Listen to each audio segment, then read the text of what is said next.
When I first took birth control for the first time, a doctor prescribed it to me, and they forgot to tell me, really they didn't know, that when you are someone who takes, like if you're a woman who takes birth control and you're also taking like any kind of antidepressant or antipsychotic, birth control takes the effect of that and halves it. So it's half effective, and then when you take like the fake pills, like the sugar pills for a week, it shoots right back up. Really? Yeah, and I was on antipsychotics at the time, so I had a bad time. And so it's like there's so much yeah. I would feel like being psychotic works as a contraception. Oh, it did. It very much did. Yeah. Yeah, I didn't have to worry. I didn't have to worry about getting knocked up for a while. So, do you have a built-in fan base that comes and sees you? I stopped doing TikTok after a while just because I don't like people online thinking that they know me and then being creepy. Right. Sometimes it gets creepy. Over familiar. Yeah, overly familiar. Also, because I think when I started TikTok, it was like a lot of people my age and then a lot of people way younger. I had like 10-year-olds being like, I'm going to take you away from all of this. Right. And like saying really weirdly sexual things to me. Right. And then you started going to open mics and it was even worse. Oh, at one point after every show I did, I would get weird messages on Instagram, and I had to block people. Really? After every single show. That has never happened to me. Really? Yes.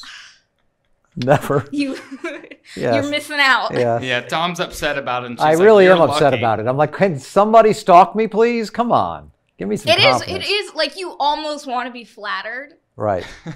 But then it's like one guy he wrote like a love letter paragraph thing on Instagram to me. Right. And half of it was about my dog.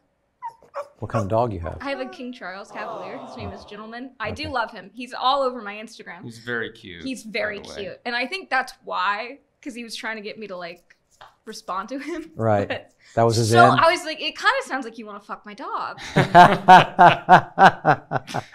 So very gentlemanly of now, you. how long will you go back and forth with them, or not at all? Oh, not at all. Like if it's a person who I perceive to live in North Carolina, not at all. Okay. Because exactly, I don't want them to find me. So you've had like people that sort of got to know you because you're yourself when you're doing these videos, right? Yeah. As close to yourself as you are, because you're by yourself doing it, right? Exactly. And so people watch it and then fall for you. Yeah. Or they'll like. That's understandable, right? Like there's a certain percentage of people that you meet that are gonna be into you. Yeah, but it's also like they feel like because I tell things in the stuff I would sell online, mostly it was like stuff about clothes because I like clothes, right? And also jokes.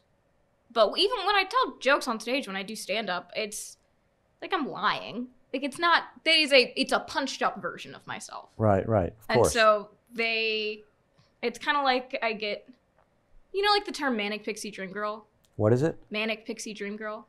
Manic pixie dream girl? Yeah. Say that 3 times fast, Tom. Manic pixie dream girl. I'd have to start to be able to. Manic pixie dream girl. I've never heard that before. Oh, it's like this. Is that who you are? A manic pixie dream girl? Well, it's this trope in movies. A lot of people compare it to 500 Days of Summer or Eternal Sunshine of the Spotless Mind. Tweed. Okay. Yeah. Have you ever seen either of those movies? I've seen the Spotless Mind one, yes. Okay, so you know how Clementine is like this girl who's very kind of out there, and she's always dyeing her hair a different color, and the guy is just so enamored with her because she's so different. She's interesting, and he's going to save her from his boring life. It's this term that like was really popular in movies for a while, where it would be like this really quirky girl who would save this guy's life and then she would die. Right. That's usually how it would end. And they coined it manic pixie dream girl. And some people will see someone online and think that they're like this weird idealized version of who they are, and they'll like fill in the blanks with whatever like personality traits they want them to have. Right. So it's not really like who I am. It's like this made up version. They're in love with the idea. They're in love with an idea. Okay. And mostly it's like 10-year-olds or like. But isn't that the same thing in real life? Like when you start dating someone or whatever, they get the best version of you for at least a couple months before your wall really becomes who you really are. I usually do the opposite. I'm like, all right, here's the deal. Yes, I okay. list off everything. Yes. And I'm like, are you still interested? And sometimes they're like, yeah. Yeah. Well, there you go. Yeah. It's worked so far. I think our male birth control expert is here. This is Kevin Shane. How are we doing today? Kevin, it's me, Tom, and a comedian in the area, Madison. So we're here to. Hey Tom, hey Madison. Yeah, Hi. we talked about male birth control last time, and then it was like we didn't have anyone who Has a uterus? Yeah, as Exactly. someone who has a more of a say in the matter. Well, some say in the matter. You know what I mean? So here we are. Well, Sure. she has methods. Yeah, absolutely. She has methods. Yeah, we need. His goal is to come up with methods for males. So the reason I was interested immediately was this new story. I don't know. I don't have it pulled up, but the new. I'm sure. SAC inhibitor. I would assume. Is it named SAC inhibitor? Is that That really what is- it's named? Are you? 100%. I don't know that it's Yes, called that. That's what I figured. That's what I figured comedians would reach out for. Yes, it stands for soluble adenylyl cyclase, and what researchers have found is that if you inhibit its proper functioning, it leads to sperm that are incapable of swimming. And within 30 minutes of taking this pill, you are completely infertile. And 2 hours later, your fertility returns. I guess that's pretty cool. You know what I'm saying? Pretty cool, yeah. Yeah. So No, do it's they just just have to been, remember to I'll tell take ya. it 30 minutes before sex and then they're like good to go? They are good to go, yeah. This, I should stress, it's been tested in animal models, and it's been completely effective, 100% effective, no side effects. So is this something you And guys the were team working that's on? Yeah, Or is this something you guys were working on? yeah, it's actually Go ahead. Yeah, it's actually a huge win for us. The scientist who wrote the paper is Dr. Melanie Ballbach, and she was one of our graduate fellows. And then she's also working with one of our grantees at Weill Cornell Medicine in New York, and they are collaborating to kind of translate this into a small pharma like a startup, and start testing in humans as quickly as possible. How long until they're tested in humans? That's the $1 million. Well, that's truly the $1 billion question. It's going to take a lot of fundraising. So this is. I was Why? excited that you guys reached out. I mean, it seems like a pharmaceutical company would be like, we want to get, this is like you just said, a multi-billion-dollar business idea. Why do they need fundraising? That's what they would invest in, I would think. Yeah, that's the big challenge in our industry and in drug development generally is what is referred to as the valley of death. So there's all sorts of safety and efficacy testing that has to happen before you can start testing a potential therapeutic in humans. Right. And then it goes through phase 1 and 2 of clinical trials. And then when you get to phase 3, that's where you've got a target that is incredibly promising, very safe, and has the potential for reaching the market. Big pharma gets involved around stage 3 or later. So getting through phases 1 and 2 costs tens of, if not hundreds of millions of dollars. And right now, there aren't a lot of players with that kind of financial backing to move this along. Huh. So that's what we're working with them on, is to try and think of innovative, different ways that we can keep the progress moving until those with the deep enough pockets get involved and take this thing home. So you do all the work, and then Big Pharma steps in and cashes in? Yeah, if you'd like, if you'll permit me, I will nerd out with you for a minute here Go. and hit you with some numbers that will truly blow your mind. So between 2018 and 2020, $257 million was invested in contraceptive research and development. That's for all genders, hormonal and non-hormonal, all contraception research and development. $257 million. In those 3 years, Big Pharma contributed $13 million. Wow. And I'll also hit you with another fun number. The highest paid Big Pharma CEO earns $39 million a year Jesus in salary, Christ. not bonuses, salary. So the entire industry's contribution to contraception R&D is 1/3 of one person's annual salary. So a report just came out from Australia. MCI, the company I work for, Male Contraceptive Initiative, we are the #6 funder in the world of contraception research and development. And we put about $1.5 million a year into labs. So you look at, it costs about $1 billion to bring a new drug to market. And the #6 player in this entire field globally is able to contribute 1.5 million per year. That's why all of a sudden you see timelines of 10 plus years before something is going to make it to market. Right, but then you guys put in all this work then to get it to the place, and then they just come in and take it, or do they buy the patents on these things, or how does that work? They just squeeze you guys out? They will buy it. No, absolutely. And what they will do is they'll work with for academic labs, it goes through what's called the tech transfer office. So the academic institutions might get a piece of it, or if you're a small pharma startup, they just buy you out and they just subsume you within their larger entity. And that is so out of that pie of the 13 million that only pharma contributed to, the other half, or the rest of the $244 million is split between philanthropic sources like us and public funding, so tax dollars. So if you are an American who is donating to an organization like MCI and paying taxes, you are double dipping in funding contraception R&D. And then when these drugs hit the market, you get to pay for the right to have access to them.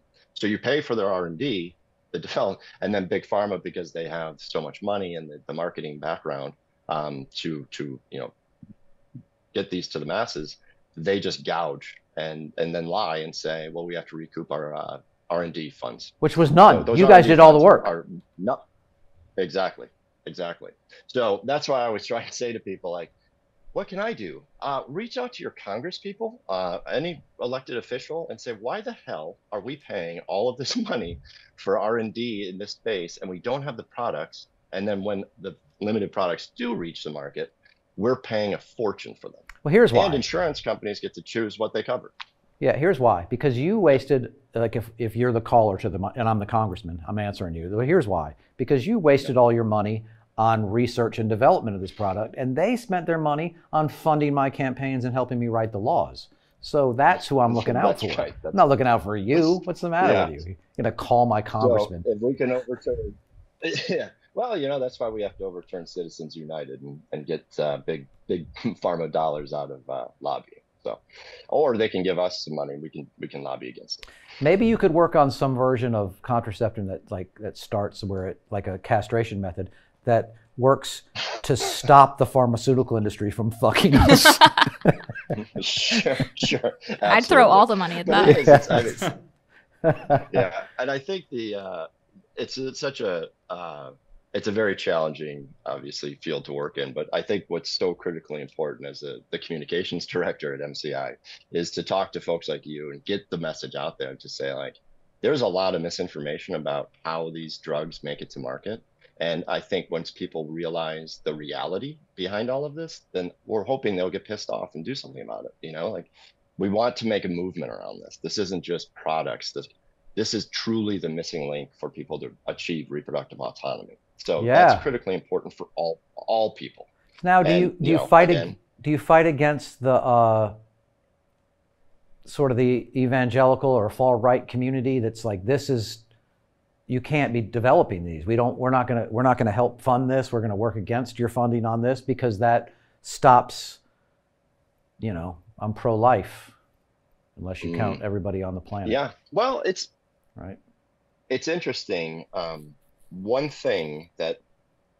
circle that you can't really square is, if you're anti-abortion, how can you also be anti-contraception?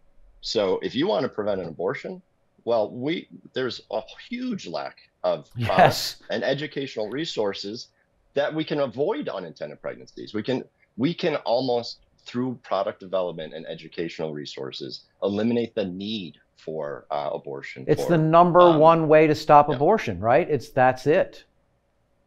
And so if I am 100%. anti-abortion, I should be working towards this stuff because that stops abortion. It's the number one way. Educate people, provide them with chances to have contraception, and then that's the number one way to end abortion.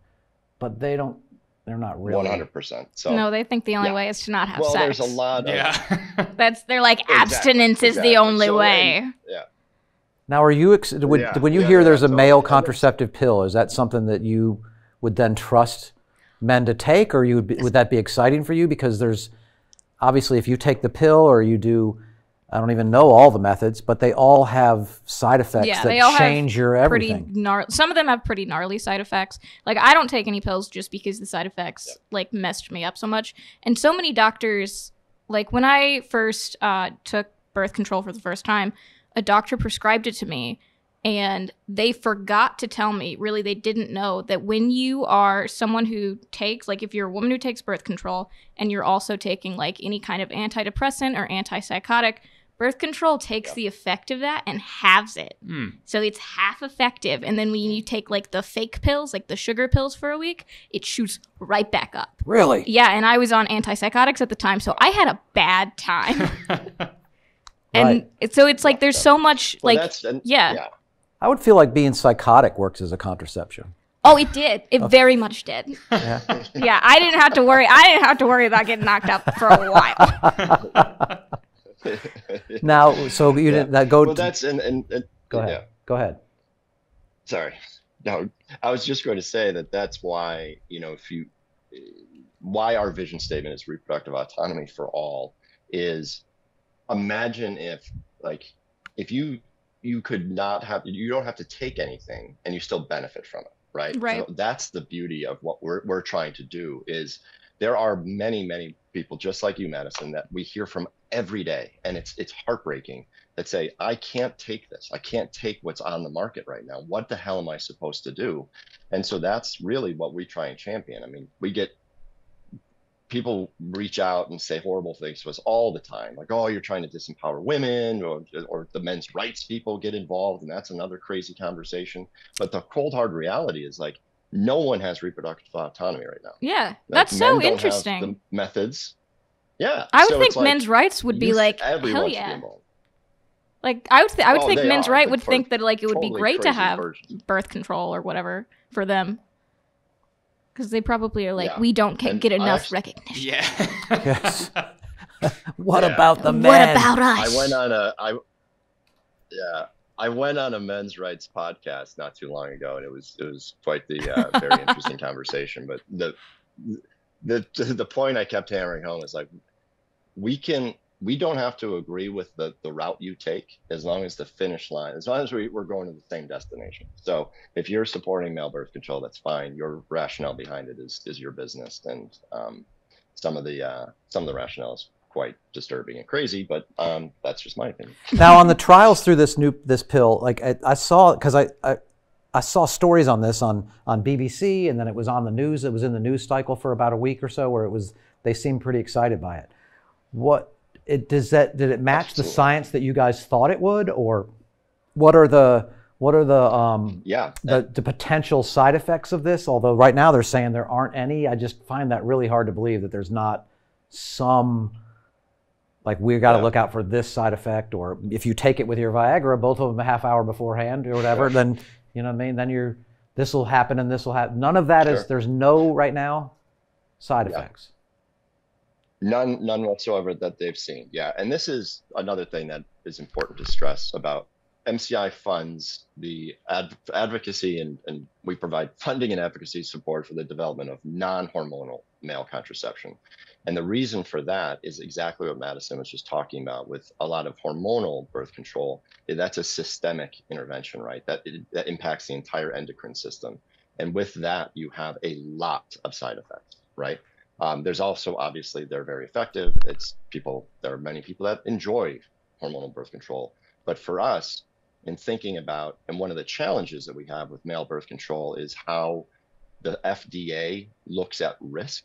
So a lot of male contraceptive clinical trials were stopped in the past because of side effects. That is a reality.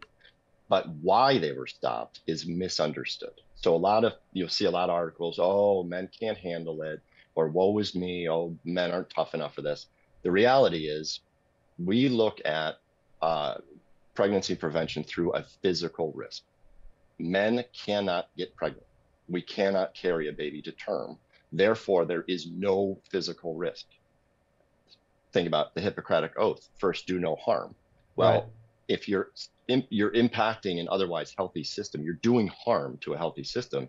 So any side effect can be challenging and problematic. So we focus on non-hormonal because it's zeroing in on very specific biochemical processes that will have, the SAC inhibitor prevents the sperm tail from flagellating. It does not move. And that seems to be the only thing that it does. So we're trying to focus on those very specific processes that if we flip this switch, fertility is impacted. We flip it back on, it's returned.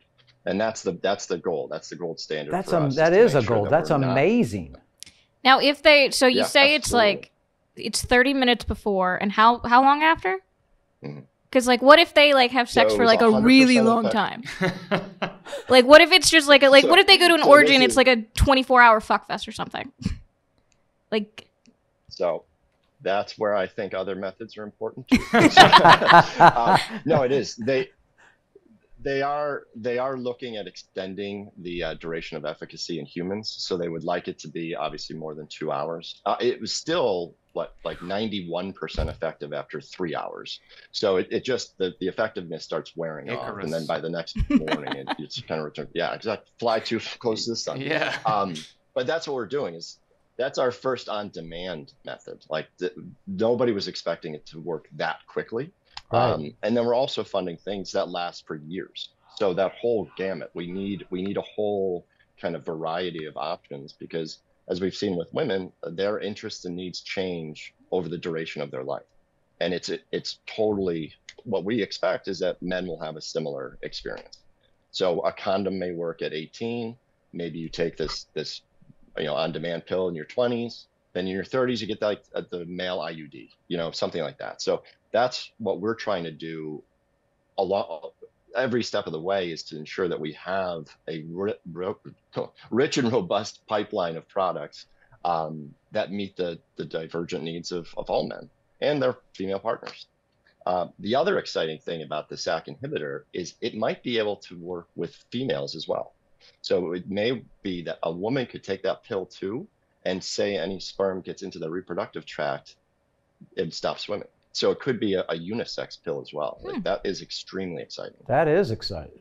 But will evolution happen and there'll be like, you know what I mean? Like there'll be like a sperm lifeguard that's like, I can help you swim. You know what I mean? Like, because there are, right? Michael Phelps. Well, sperm cell. I think already, I'm not a sperm expert, but I think that there are different sperm have different sort of jobs. Yeah. Like in the Get behind me and go off my draft or something like that. I guess Yeah, or- racing, Like shake and cycling? bake. Push me. Well, Yeah. no, there's a Yeah. certain percentage of them that are set up to almost be like the guards to stop any more from coming in. oh, Yeah. right? I thought they were all just fighting.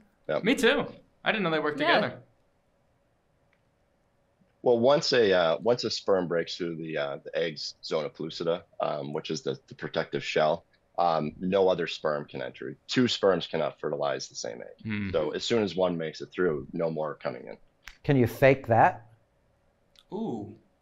But would that fake No, a but pregnancy? you can do it. Like, you Yeah, have, like somehow that you signal that there's already a sperm in there when there isn't. yeah, and but then- would that like make you like a woman's body like be pregnant, like act pregnant, like Oh yeah. like think like other stuff would happen? With no baby. Oof. Yeah, I'm that not sounds sure. awful. Yeah. I'm not aware of it. Yeah. But there is one of our grantees, this gentleman, Mario Buffoni, who's his lab is down in South America. He's working on a pill that prevents. So the zona pellucida is a very, very thick outer shell of the egg. In order for a sperm to get through that shell, it has to go through what's called the acrosome reaction, which is like the cap of the sperm comes off, it's hyper accelerated, and it just jams through the egg, right? What his pill does is prevent that cap from coming off. So sperm will hit the zona pellucida and just bounce off, and nothing happens. No cap. So there is that Sorry. sort of work that's happening. No cap. Yeah. Yes, Sorry. yes. Yeah.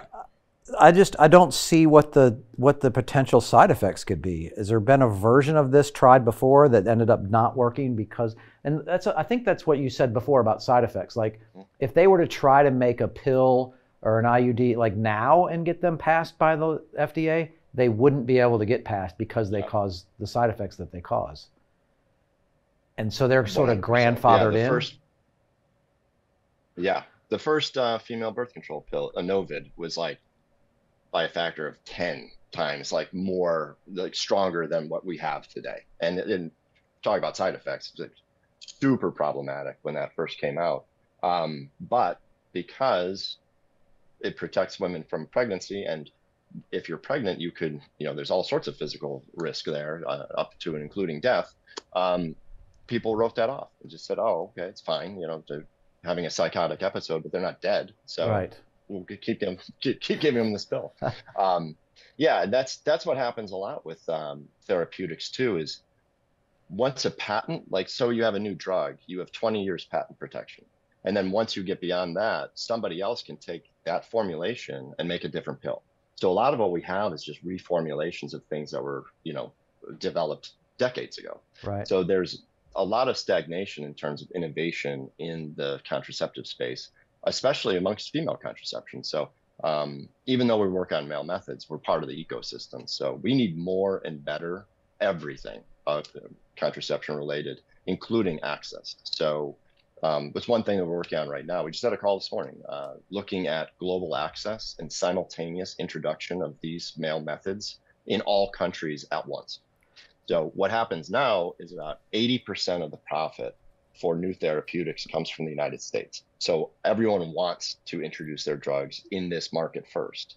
Well, what happens after that is it takes years, if they ever make it into low and middle income countries.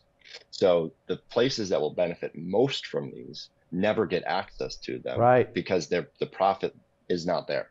So it's a huge challenge for us, is trying to think about, are there social ventures we could develop? Are there philanthropic avenues we can go through?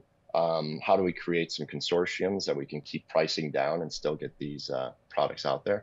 I mean, some of these pills might only cost a few cents to manufacture. That's what I was going to ask you. If you sell it for $1, it's super cheap. The margins are extreme. Huh. So selling in gas stations, his or hers. Like the K and Y jelly and stuff right next to it. It's perfect.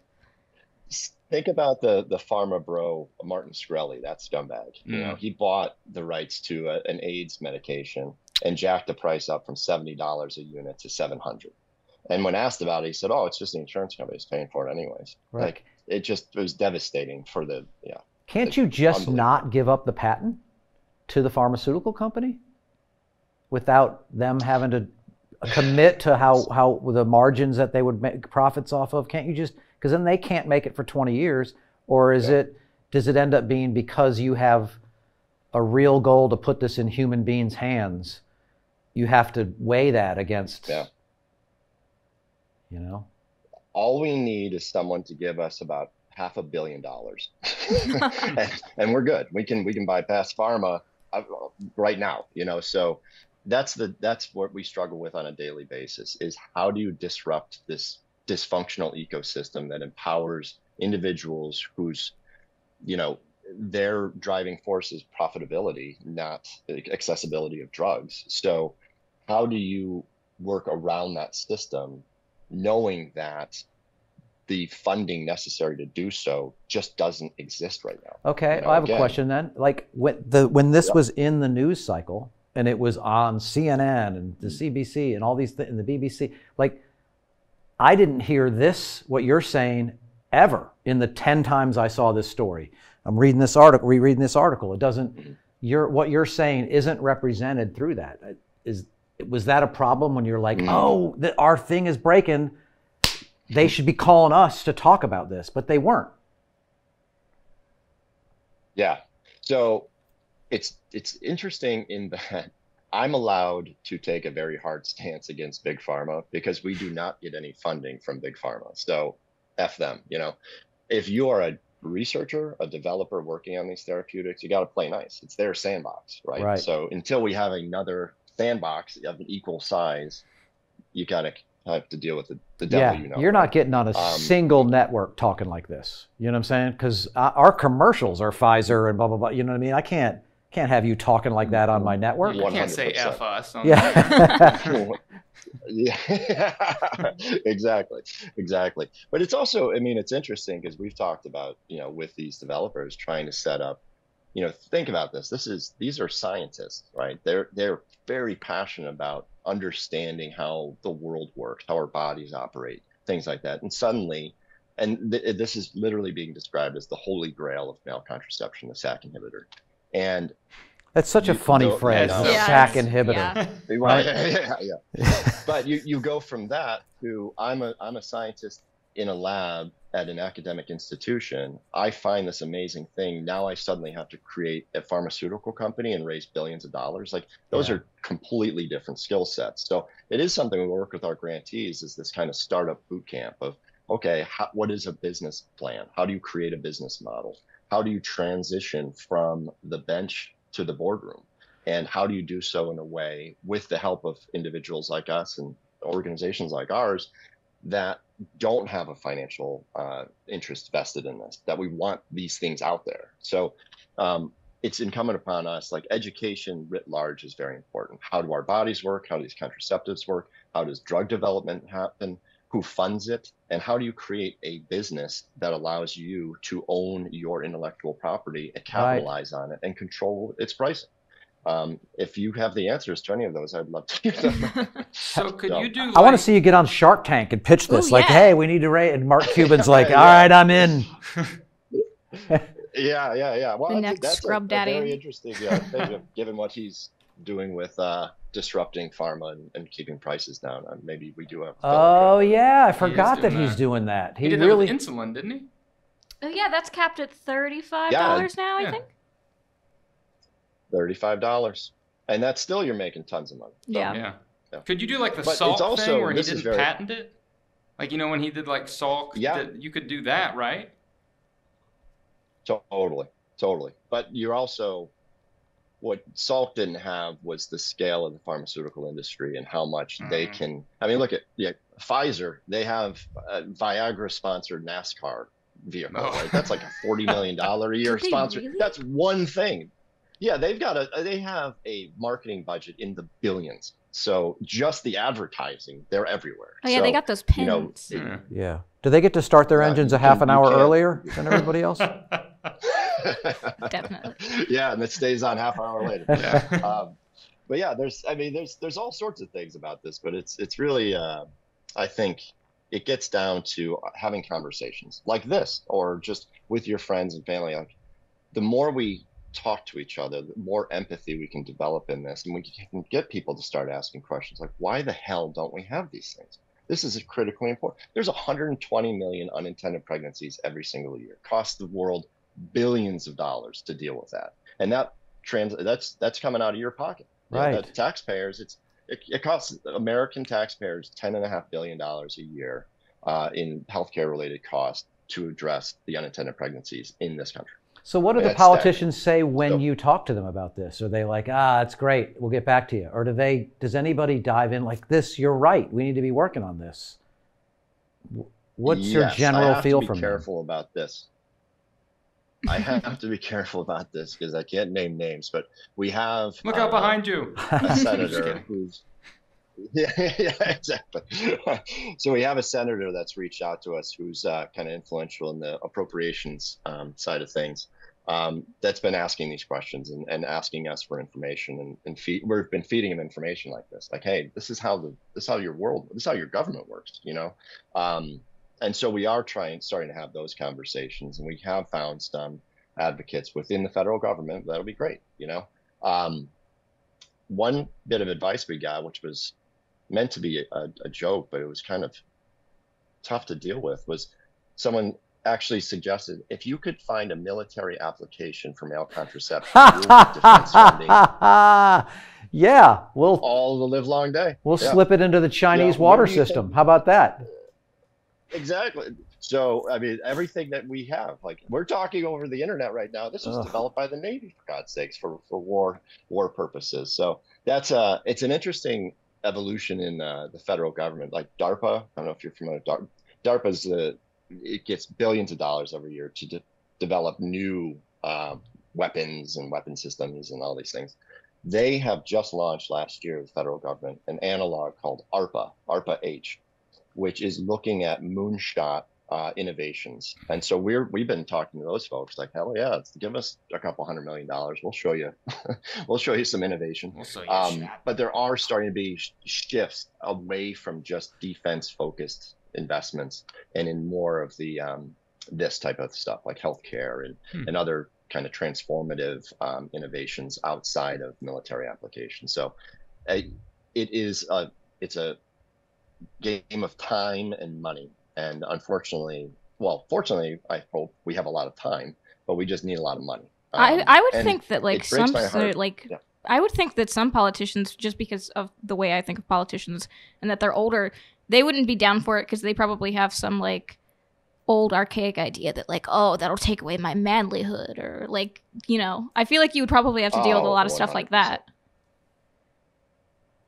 Yeah. And you know, thank you for that, because it's very exciting for me anyways. I always say the same thing, like I'm just keeping the seat warm for the younger generation, right? So younger folks, we talk to high school kids, college students, they get it. And it's when that generation is running the country, yes, we're fine. You know, we're totally good. It is unfortunately, yes, as you said, I mean, the average age of senators, like 75 years old, 74, or something like that. Like it is very challenging to get really people that to old? think much differently. Yeah. Oh, it's unbelievable. Yeah. Yeah. So, and that's the other thing, like, hey, you want to make change, run for office. You know, it's a purported representative democracy. Like try and get in. And, but I think this is it. Like it's talking to people. It's constantly beating that drum. If we had male birth control trending on Twitter every day, that things would change. Yes. You know, when the SAC inhibitor news came out, there was a TikTok. I don't know anything about TikTok. It's very confusing. But some guy out there put out a video. It had 2 million views in 24 hours. It's like, all right, well, if each one of you that liked this and viewed this donated $10, like we're suddenly sitting on a whole lot of cash. Right. And that could be a huge difference in bringing that method so forward. When you go to the pro-life movement or the pro-choice, this seems to be fall under both their purviews or whatever that word is. But when you go to meet with I'm sure they have tons of money. They're rewriting laws and blah blah blah. So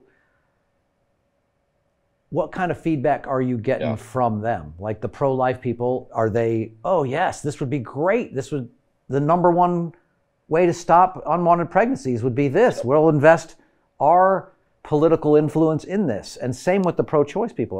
Or do they just want to keep having the same old argument? It's a lot of the same old argument. It is interesting though. So when you make a donation on the MCI's website, you're allowed to add a comment, or you can add a comment if you want, whatever. And so we peruse that quite often to look for quotes to put in social media and whatnot. And we saw, especially after Roe was overturned, many people donating saying, if I'm going to be pro-life, then I got to put my money where my mouth is, and I've got to support this because, you know, it's just, I can't just be a hypocrite. So we see that on an individual level. We have not seen that on a large organizational level. We did a project a few years ago with Planned Parenthood, and that was a startling conversation kicking that off, because they warned us. They said, listen, you put our name out there, you align yourself with us, they're coming after you. Right. And for whatever reason, we've weathered that storm quite well, because we don't try and pander to anyone. We do what we do. And hey, that's great. You're pro-life, great. You should care about contraception. Like you said, Madison, the only people out there that are anti this is those that think abstinence is somehow a feasible way forward. So again, we need to drop the nonsense and say, sex is good. It feels good. Everyone loves it. Let's facilitate safe sex. What the hell is wrong with that? You know what I mean? Like, yeah exactly. Hot take. Hey, spoiler alert, sex is really awesome, Yeah. and we should have safe sex. Wouldn't that be crazy? Yes. Wow. And I think a lot of like women my age. Do you want your 16-year-old kid bringing home a grandchild? No. Yeah. My son actually, he's at 17, was like, maybe I should get a vasectomy and then try to get it turned around if I get married later, like just to make sure. Wow. And yes, I actually talked to a urologist, and she said, no, I won't do it when they're that young. Yeah. And definitely not. Yeah, it's still a medical procedure that's pretty like. It's not really. It's about a half hour, and it's you're in and out. But it can cause some side effects and some drop in sex drive, and like there's actual side effects to it. But there's also no babies. There's no babies. Yeah. But it also apparently, according to her, works better in the procedure for turning it back around is a lot more drastic, and especially if you get it done at a younger age. Somehow it's easier to turn back around if you get it done in your 30s, and then you can maybe do it at a reversal a few years later. But something about that, doing it when they're young, I think is more impactful. Well, I think it's really important that people know vasectomies are not intended to be reversed. So if you do get it reversed, it's very expensive, microsurgery. You may get it reversed, and that's great, but fertility may not return. So what you see is even in like successful vasectomy reversal, fertility rates are like 30% up to 90%. So there's a huge variance there. So you may not even be able to facilitate a pregnancy if you get it reversed. And it's extremely, like, the timelines are very important too. If you get it reversed within a year of getting a vasectomy, higher percentage. You wait 10 years, probably not going to happen. Okay. So that's not a good. And that's what I saw. It's not. No, don't do that. Yeah. So can you hurry up with this drug so he can? Yeah, exactly. But yeah, what we saw was a lot of huge interest in vasectomy spiked post-Roe, which is encouraging because men are suddenly like, oh shit, what are we going to do about this? But it's heart-wrenching because many, like your son, are going to hear from a urologist like, no, I'm not doing this. Like, it's too risky, especially if you go into it with the intention of saying, I want it reversed later. That's definitely not going to happen. You need to go into that assuming and being okay with the fact that you may not ever return to fertility. Yeah, I remember when there's other ways of extracting.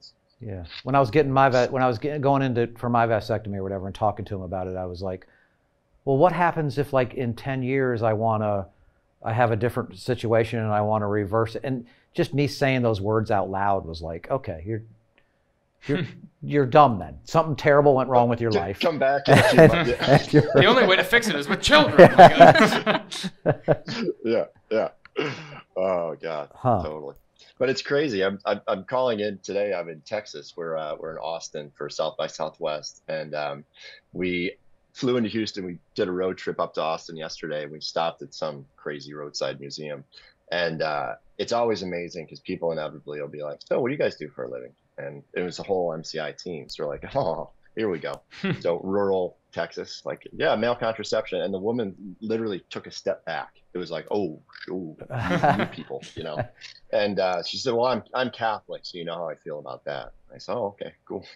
I'm Catholic too, and I've got 15 nieces and nephews and 5 siblings. So yeah. It's just, how do we change that? How do we educate people and get the pro-life people to be like, hey, this is what I need to get behind. If I'm really this is the thing. It's way better than abortion. It's the number one way to stop unwanted pregnancies. How do they get in touch with is there like a hierarchy of leadership that makes the decisions for the pro-life movement, or does that go from the ground up, or how do you go meet with a CEO of pro-life? I have the Pope in the waiting room if you'd like me to. Well, yeah, that'd be cool. You could get a meeting with the Pope, or I just don't know. Does the pro-life movement have like a CEO? Well, they're pro-control. That's all they care. Like, it's not about, at least the way I see it, they don't really care about life. They care about, it's what they want. They want to have control over certain things, and they don't like not having control. So they're like, no, you can't do that. You can't, like, it's God's will, you know? Yeah, we have to stop listening to that.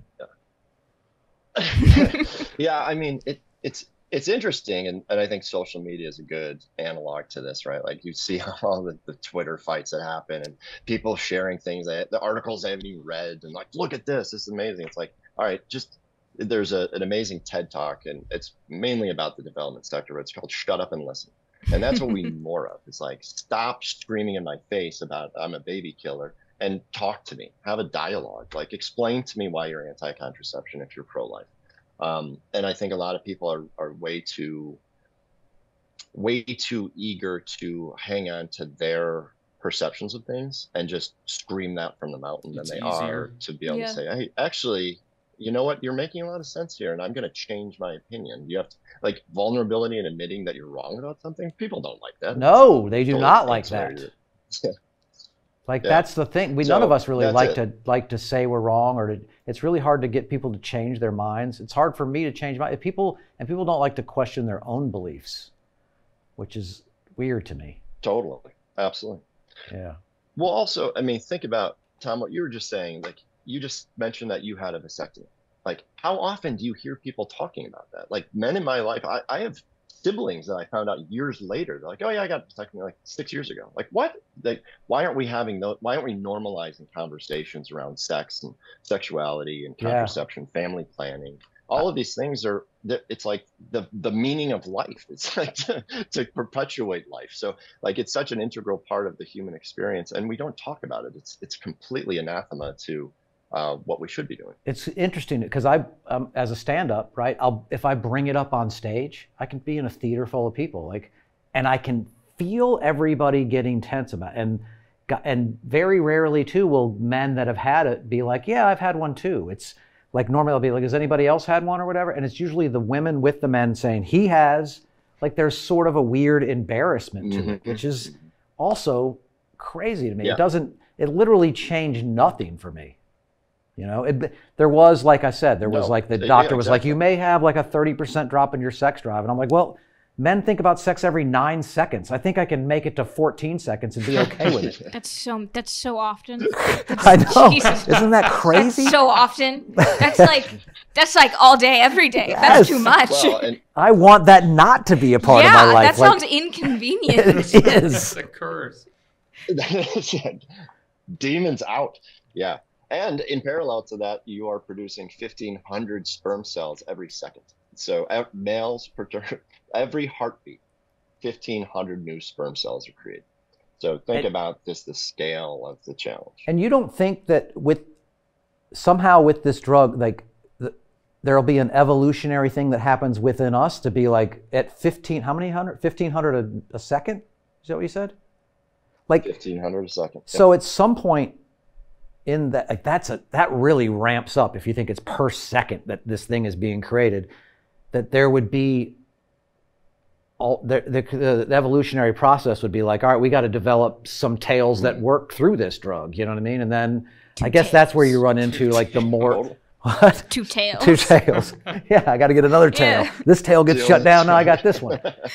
But it seems like a very millions and millions every couple weeks or whatever being produced, that within that there would start to be ones that can get through every day fairly quickly. Well, this is why it's so important. It's interesting when you think about the diversity of female contraceptive products and why there is a diversity of that, because again, that changing and the evolving needs and interests. It's the same with male contraception. Like, we need to, like, on our website, we've got a database. It's about 120 different targets, male contraceptive targets that we're aware of. Well, we need tens of thousands, right? So we need a lot of these different methods and these different compounds to impact different processes to avoid things like you're talking about, Tom. So we won't, that pill might be super popular for 10% of men, or 50%, who knows?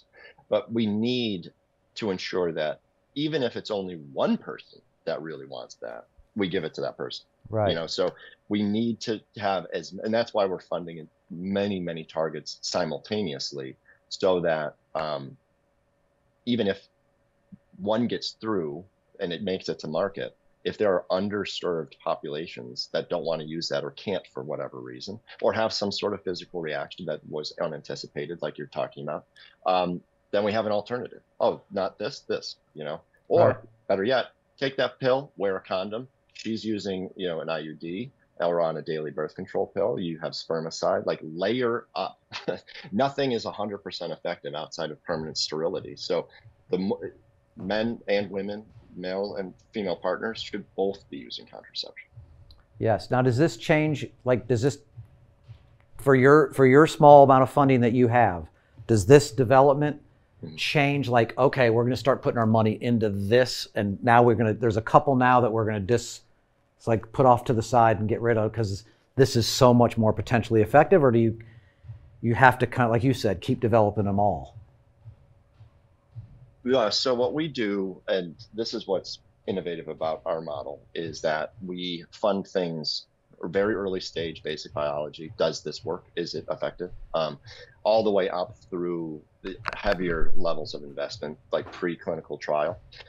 Those later stage things that are super promising, we will ramp up our investments and take equity in whatever company that they roll out of. It becomes kind of a recoverable grant if the method doesn't work. But it's a very small return. It's capped. So let's say we invest $1 million in your company and it becomes effective and you hit market and you're making billions of dollars. We ask for a return of like, you know, $500,000 or whatever. So you pay like 1.5x return. And all of that return goes back into the nonprofit and back into funding the early stage stuff. So we would never, we won't cannibalize our targets to support another one. We'll just keep finding. And that's where fundraising is a nightmare, but it's a necessary evil for us. We want to make sure every target, like we say this all the time, if you're a scientist interested, come to us. We'll find money for you. Right. You know, this is desperately important work that needs to happen. I love how much you care about it. It doesn't seem like it's just a job for you. I mean, I know it is your job, and so you're probably great at it because you have like that, you have a passion and a desire to make it happen. And then now when this story broke, did you guys did people did you guys have an increase in your funding from it?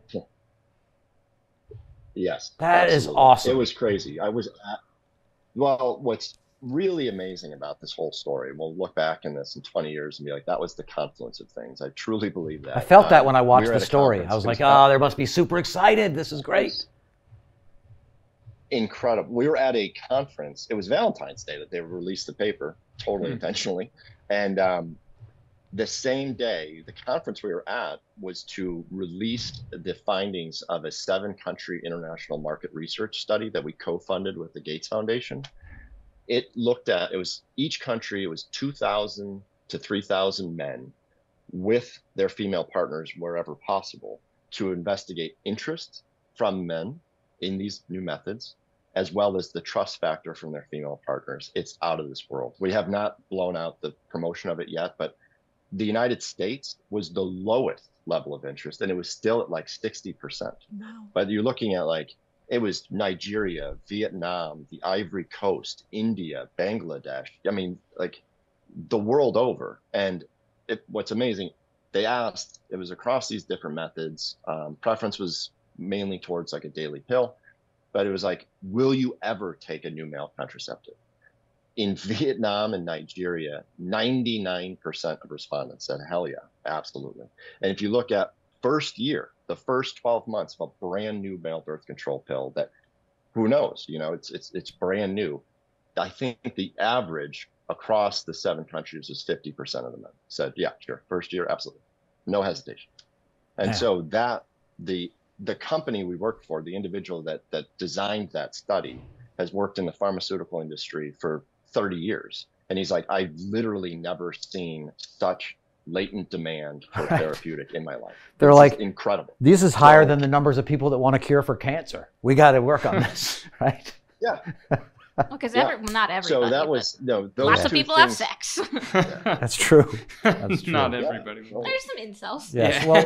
Well, I appreciate you taking the time to come on here and talk to us about this. I'm super interested in this, obviously, and some of the ways you're talking about it it feels like for an outsider that this should be so easy. You find the head of pro-life. I guess there's not a head of pro-life, but or the pro-choice movement and I didn't even think of the Gates Foundation, like all these people that are. You guys have covered all this trying to get money, I'm sure, obviously, but 100%. I'm excited for you. But like I said,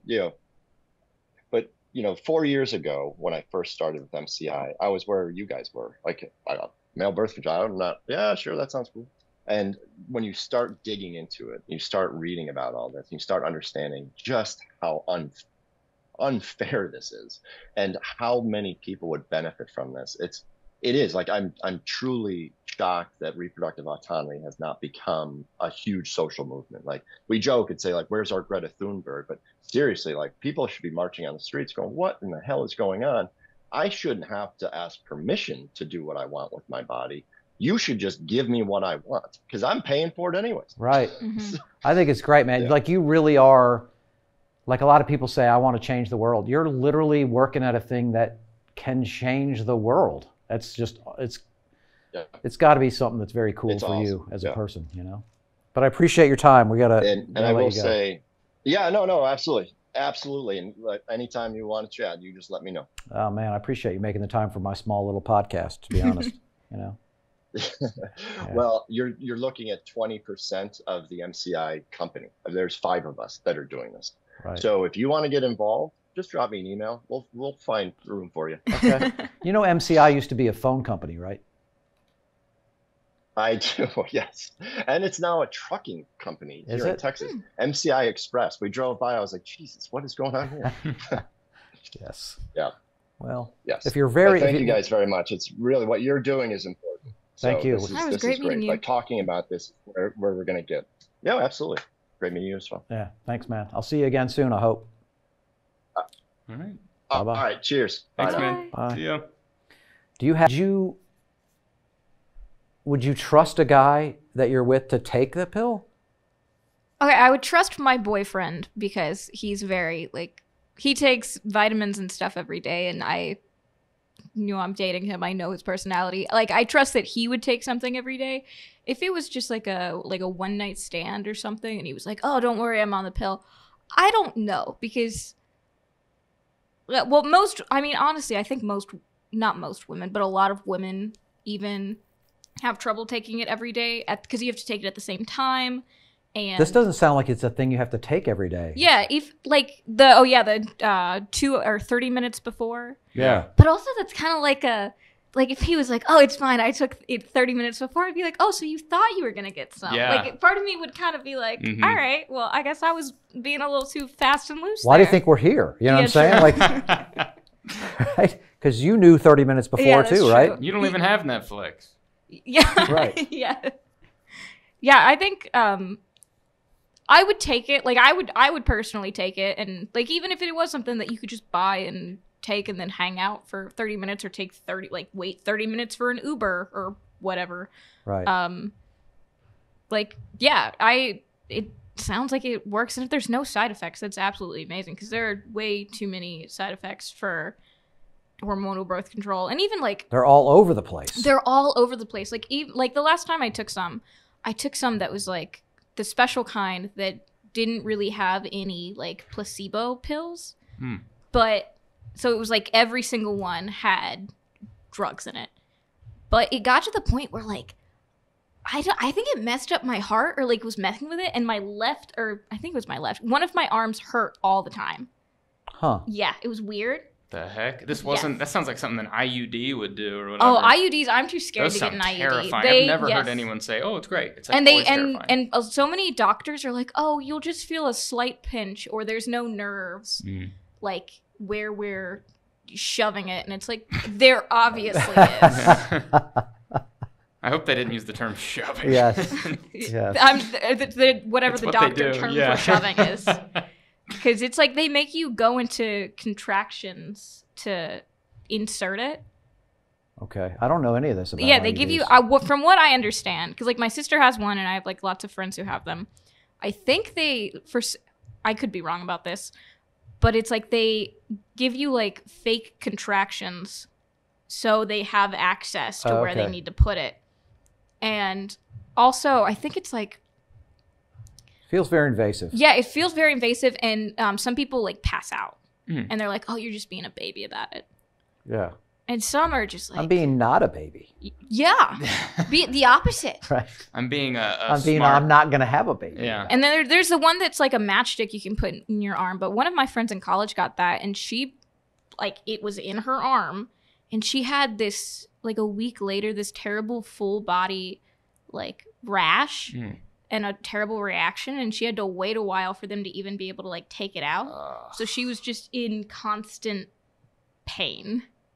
I'm looking up how they put an IUD in, and yeah, you're right. Shoving is probably the right shoving. word. Shoving. Every person I've ever talked to about like that has an IUD, yeah, they use the word shove. I remember thinking, like, there was nothing but positives about the pill. Like, I remember as a young man being like, because the girls would be like, oh, it regulates my period, so it makes my period less painful. It makes it more like I know when it is. Because my impression when I was younger was, especially early on when women first start having their periods, that they're not just like specific every 3 weeks, and they're not the same amount of pain or the same amount of thing. Definitely. And it's sort of over 7, 8, 10 years, you get to where your body does it more normally, you know, as it ages, you know.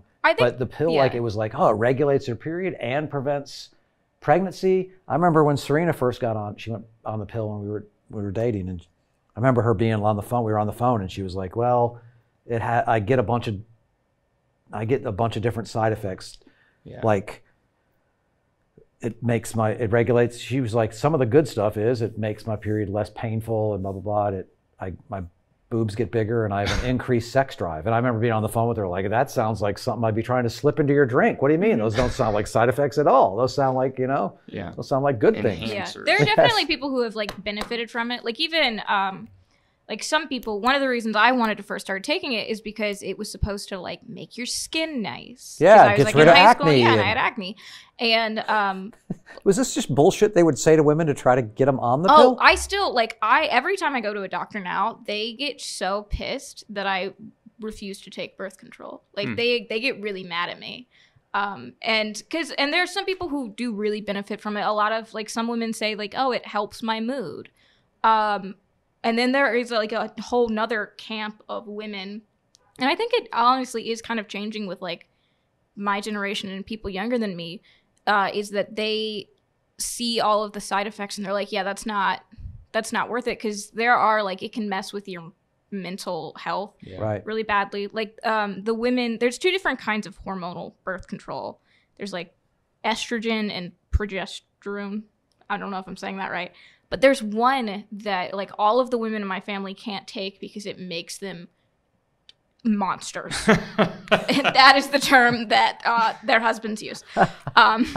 Makes them absolutely like angry and mean and feeling like they are like manic. Basically, it makes them feel crazy. And not in a pixie dream girl not in a pixie dream girl way. In like I will cut your dick off kind of way. Yeah, that also actually works. Yeah.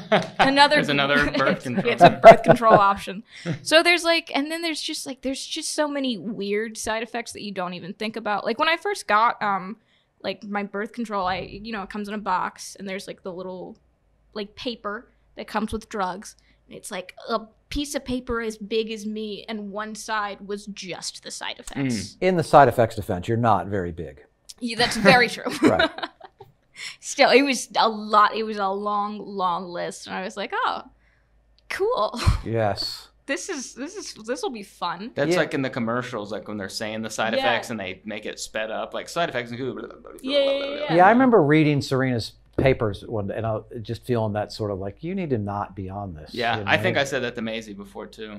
She's not on it anymore, but she went back on it kind of before our wedding because it did help her skin. Mm-hmm. So she didn't want to have acne. It makes your skin look nice, but it can also like it just like. There's like even little things like she does not have fun on it. It made my eyes more sensitive to light. Like, yeah, like he would, like in here, I'd be like this talking. She just looks stoned all the time. Yeah, like it just weird little things, and I mean, it affects everybody differently. And there's like you said, there's a bunch of different kinds now, but. This is kind of a weird conversation to have for our first like real in-depth conversation. We're like, yeah. hey, let's talk about birth control. Yeah, let's talk about birth control. But yeah, it's. I'm like that weird guy on the internet. Yeah. You're like that weird guy on the internet. What do you mean? You know, just contacting her with some inappropriate conversation. Well, that was me, so I'm the weird guy. You are the weird guy. No, the text that you sent me, I laughed so hard when I read it. What was the text? I was like, it was a couple months ago. Yeah, I was like, hey, come on our show and talk about male birth control. But not just because you're a woman, but because you're funny. And I also, you're cool. You are but funny. also talk about birth control. Yes. Yeah, but it was like, please be on the show. But also, this isn't just because you're a woman. That it, like it was. It is. I like quadruple text. It's not the only reason. Oh, it was. Yeah, it was. I enjoyed that text. I thought it was hilarious.